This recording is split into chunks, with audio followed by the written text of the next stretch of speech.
इलियास भाई, आप लद्दाख से आते हैं, लद्दाख बैकग्राउंड है आपका।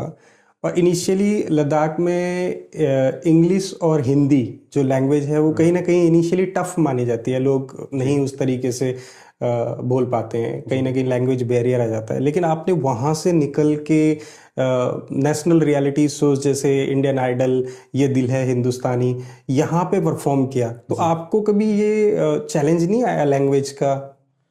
जी। तो जाहिर सी बात है कि मेरे गांव में उर्दू के जो उस्ताद थे वो काफ़ी अच्छा उस्ताद था। तो उनसे मैंने बहुत कुछ सीखा, क्योंकि उर्दू मेरा उस टाइम पे फेवरेट सब्जेक्ट हुआ करता था। कि तो मतलब उसकी वजह से मुझे लैंग्वेज में कोई दिक्कत नहीं आया एक्चुअली। क्योंकि आज भी मतलब कुछ भी जो भी लफ्ज़ है, जो उर्दू के जो डिफ़िकल्ट वर्ड्स होते हैं, तो मैं आज भी उनको अच्छे से बयान कर सकता हूँ आपके सामने। तो मतलब उर्दू मेरे लिए एक आसान चीज़ था उस टाइम पे। लैंग्वेज में उतना मुझे मेरे लिए तो दिक्कत नहीं आया।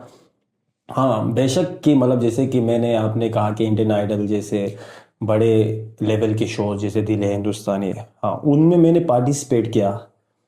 हाँ मुझे ये लगता है कि उस वक्त मेन चीज़ आपको एक्सपोजर म्यूज़िक में, कि आपको अगर इतने बड़े स्टेज पे जाना है तो आपको बहुत बड़ा मेहनत करना पड़ेगा। हम्म। इतना मेरे पास एक्सपोजर नहीं था, तो मेरे पास कोई गुरु नहीं हुआ करता था कि आपको अगर इस स्टेज पे जाना है तो आपको म्यूज़िक के एक एक नोट को समझने होंगे। तो इस तरह हाँ मुझे नहीं लगता कि मैं लैंग्वेज की वजह से खाली पीछे रहा हूँ। बल्कि हाँ बेशक मैं इंडियन आइडल में सेकेंड राउंड तक पहुंचे थे, मेरे लिए बहुत प्राउड मोमेंट था। क्योंकि मैंने बिना सीखे सेकेंड राउंड तक पहुंचना एक आसान बात नहीं है। इतने बड़े बड़े गायकार थे वहाँ पे, मौसीकी के लिए मतलब हर चीज़ में उनका बहुत नॉलेज था। तो उनसे मैंने बहुत कुछ सीखा। क्योंकि मैं बस खाली वहाँ पे शो जीतने के लिए नहीं गया था, क्योंकि मुझे यही देखना था कि चलता कैसा है ये चीज़ें। इन चीज़ों से बहुत बहुत ज़्यादा एक्सपोजर मिला।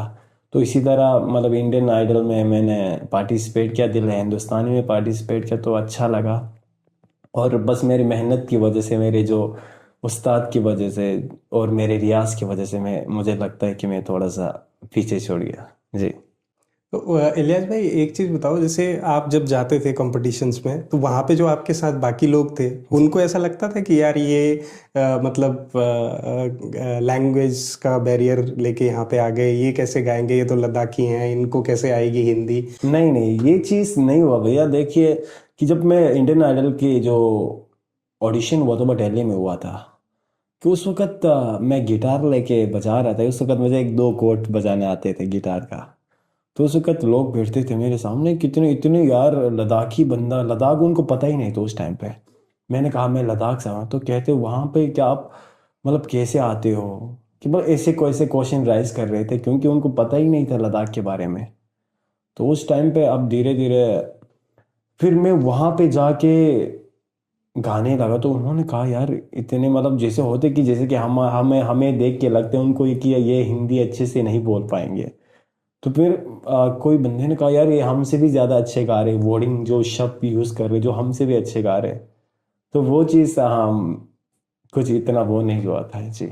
मुझे लगता है इलियास भाई, अगर आपका पैशन हो किसी चीज़ में, तो मुझे लगता है लैंग्वेज उस चीज़ के लिए कोई बैरियर नहीं बन सकती, जो आपने प्रूफ करके दिखाया। जी मतलब जैसे कि आप कोई भी चीज़ हो, मतलब कोई भी मतलब फील्ड हो जिसमें आप मेहनत और लगन से, मैंने आपको पहले ही बताया था कि मेहनत और लगन से आप जिस चीज़ को दिल से करते हैं, तो उसको मतलब पाने में आपको कोई नहीं रोक सकता। जी वेरी गुड।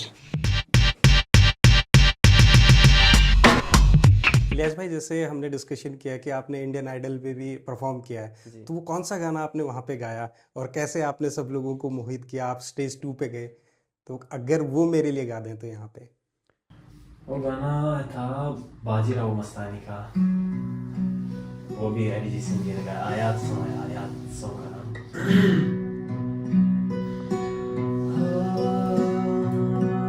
तुझे याद कर लिया, तुझे याद कर लिया, आयत की तरह कायम तू हो गई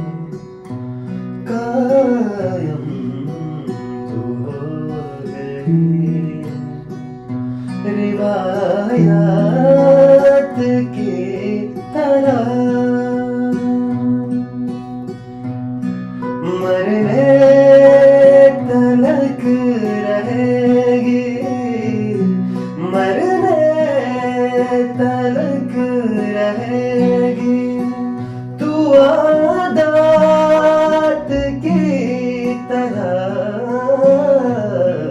तुझे याद कर लिया, आयात की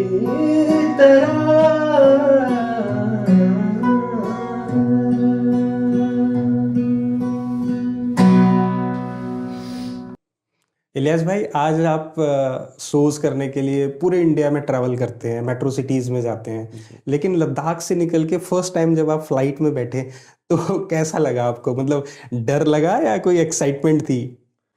जी देखिए, मतलब मैं फर्स्ट टाइम जब फ्लाइट में बैठा था उस वक्त मैं पहले शोज करने तो नहीं जा रहा था। मैं जब पहली बार घर से निकला था, मैं 8वीं के बाद जम्मू पढ़ने जा रहा था। तो उस वक्त जैसे कि फर्स्ट टाइम मैं फ्लाइट में बैठने के लिए एक्चुअली हमारे विंटर में जो आपने मैंने आपको पहले ही बताया था, जो कनेक्टिविटी जो खारदोला के वॉल्ट हाइस्ट मोटरेबल रोड्स में से है, तो मतलब वहाँ से हमें क्रॉस करके जाना होता है, तो वो बंद रहते, लद्दाख का कनेक्टिविटी वहीं से कट जाते हैं। तो आर्मी वाले, हमारे इंडियन आर्मी हमें फ़्लाइट प्रोवाइड करते हैं सिविलियंस के लिए। हमारे मतलब गांव से कम 60 किलोमीटर आगे है, तो हमें वहाँ तक जाना होता है। तो उस वक्त मैं बहुत ज़्यादा एक्साइटमेंट था कि मतलब मुझे फर्स्ट टाइम फ्लाइट में बैठना है।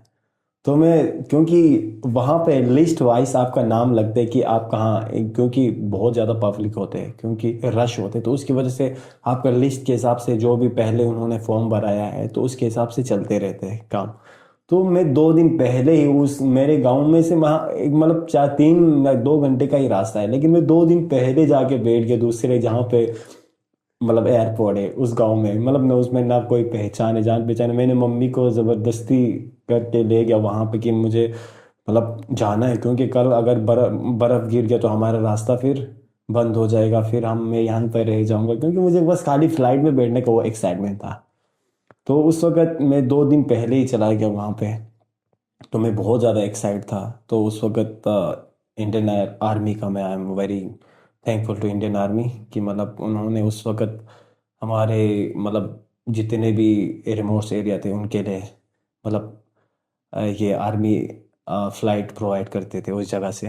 तो वहाँ से जैसे कि मैं जब फर्स्ट टाइम फ्लाइट में बैठा तो काफ़ी फ़नी मोमेंट था कि जैसे कि मुझे लगा कि यार फ्लाइट में कुछ जैसे कि सीट होते बैठने का, कि मतलब ऐसा तो नहीं होना चाहिए, क्योंकि मतलब क्योंकि आर्मी फ्लाइट था। एक्चुअली मुझे प्राइवेट फ्लाइट के बारे में इतना नॉलेज नहीं था, और आर्मी का कैसा होता है प्राइवेट का कैसा। जब मैं अंदर घुसा तो आर्मी के 3-4 ट्रक अंदर भरे हुए हैं फ्लाइट के अंदर, और साइड पर आर्मी के जितने भी बड़े बड़े बैगेज है वो उनके ऊपर चढ़ के आर्मी वाले बैठे हुए हैं, और हम भी मतलब उसी झोले के ऊपर बैठ के फिर flight is a very funny moment, but I am very thankful to Indian army. तो मैं बहुत ज़्यादा एक्साइटमेंट था उस टाइम पे। जी इलियास भाई, आपकी स्टोरी ना आपका बहुत इंस्पायरिंग होगी उन लोगों के लिए जो स्पेशली आज सिंगिंग में जाना चाहते हैं या फिर कोई भी कॉम्पिटिटिव एग्जाम क्रैक करते हैं। बिकॉज जी आप जैसे एक्सप्लेन कर रहे हैं कि आप उस जगह से आते थे जो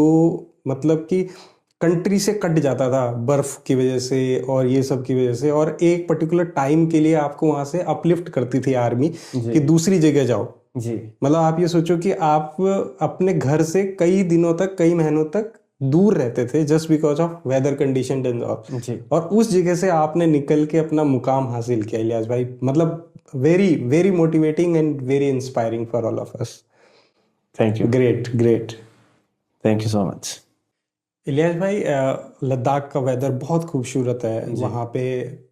चारों तरफ मतलब नेचर इतना ब्यूटीफुल है। जी वहाँ से निकल के आप जब मेट्रो सिटीज़ में आए और मेट्रो सिटीज़ में क्राउड, पोल्यूशन और गाड़ियों का शोर, तो आपका रिएक्शन कैसा था कि यार फंस तो नहीं गया कहीं आके? नहीं, मतलब जब मैं जैसे ही मैं चंडीगढ़ में लैंड किया था फ्लाइट में आने के बाद, उसके बाद चंडीगढ़ में मुझे इतना क्राउड नहीं दिखा, मतलब कि इतना रश। मतलब लेकिन उस वक्त मुझे बस सिटी में पहुंच के थोड़ा खुशी थी कि मतलब ये चीज़ नहीं थी। अब मैं जैसे ही मैं दिल्ली पहुंचा, धीरे धीरे फिर मैं दिल्ली की साइड गया, तो मतलब उनकी जो तेज़ रफ्तार ज़िंदगी और उनके मतलब जो इतने मतलब शोर शराबा, और ये देखो पोल्यूशन का तो मुझे इतना असर नहीं पड़ा, सीधी सी बात है कि पता नहीं लगता कि आपको पोल्यूशन के मतलब, लेकिन मतलब उस शोर शराबा और उनके जो तेज रफ्तार जिंदगी से मैं बहुत तंग आया। कि उस वक्त फिर मुझे लगा कि यार इन जगहों पे हम कभी नहीं रह सकते जिंदगी में। तो मैं अब जब भी मैं कहीं जाता हूँ, मैं मेरे मतलब चाहे दिल्ली रहता हूँ चाहे चंडीगढ़ रहता हूँ, लेकिन मेरा दिल तो वहीं लद्दाख में ही होता है जी। कभी ऐसा फील आया कि यार छोड़ो ये सब चीजें, वापस चले जाते हैं लद्दाख में और वापस उन्हीं पहाड़ों के बीच में गाते हैं, वहीं रहते हैं अपने जी ये दोस्तों के तो बीच? बहुत सोचता हूँ, लेकिन अब हालात ज़िंदगी की वजह से आपको साथ साथ चलना भी पड़ते हैं, दैट्स वाई। हम्म। अदरवाइज तो मैं तो वहीं पे रहना चाहता हूँ, बस वहीं पे चैन सुकून हर चीज़। अगर मेरे पास वो सब कुछ होता तो मैं इन जगहों पे आता भी नहीं, मैं वहीं पे रहकर अपने ज़िंदगी के साथ खुशी रहती वहाँ पे जी। हम्म। इलियास भाई, वो दोस्त जिनके साथ आप बैठ के गाना गाते थे, जी। पहाड़ों पे टूर पे निकल जाते थे छुट्टियों के दिन, वो लोग कहाँ हैं आज? आज वो वहीं हैं या वो लोग भी कहीं अपनी परफॉर्मेंस दे रहे हैं, सिंगिंग कर नहीं रहे नहीं हैं? मतलब मेरे साथ जो गाते थे वो अभी अलग अलग फील्ड में काम कर रहे हैं। लेकिन एक्चुअली मेरे साइड पे जितने भी मेरे दोस्त थे, मेरे से भी अच्छा गाने वाले दोस्त थे मतलब। लेकिन अब हर किसी को अपना कैपेबिलिटी पता नहीं चलता है कि मतलब अब आपको झांकना पड़ता है आप में आपका क्या कैपेबिलिटी है। इसकी वजह से इंसान हर मतलब बहुत लोग ऐसे पीछे रह जाते हैं कि अपना कैपेबिलिटी पता नहीं कर सकते वो लोग, फिर कुछ अलग से फील्ड में घुस जाते हैं। तो इसी तरह कोई लोग रह जाते हैं। इसी तरह मेरे काफ़ी फ्रेंड थे मतलब जो मेरी से भी काफ़ी अच्छा गाता था, वो आजकल ज़िंदगी में मतलब कुछ अलग से फील्ड में काम कर रहे हैं जी। तो मैं आशा करता हूँ कि वो सब लोग जहाँ भी होंगे, क्योंकि वो सक्सेसफुल जरूर होंगे, क्योंकि जी अगर इलियास भाई इतने सक्सेसफुल हो सकते हैं और सिर्फ वो अपने पैशन के लिए, तो वो भी ज़रूर कहीं ना कहीं अपने पैशन को ज़रूर फॉलो कर रहे होंगे। जी, हम भी यही दुआ करते हैं कि वो लोग भी अपनी ज़िंदगी में अच्छे से कमाए और अच्छे से खुश रहे अपने फैमिली के साथ। थैंक यू तो जब आप जाते हैं वो तो मिलना होता है उन लोगों से? जी। मतलब जब मैं लद्दाख जाता हूँ बस उन्हीं के साथ वही बचपना वाला काम, आगे पीछे घूमना, ये चीज़ें जब फ्री होता हूँ तब जी, ऐसे ही हम साथ ही रहता है। लेकिन उसमें से कोई कोई फ्रेंड तो अलग अलग जगहों पे, कोई मोस्टली इन इंडियन आर्मी, तो उसकी वजह से कभी मेरा जो फ्री होता हूँ तो वो लोग ड्यूटी पे होते हैं, तो इस तरह कम मिलना होता है। लेकिन जब मिलते हैं तो हम वही बचपना फिर याद करते हैं दोबारा।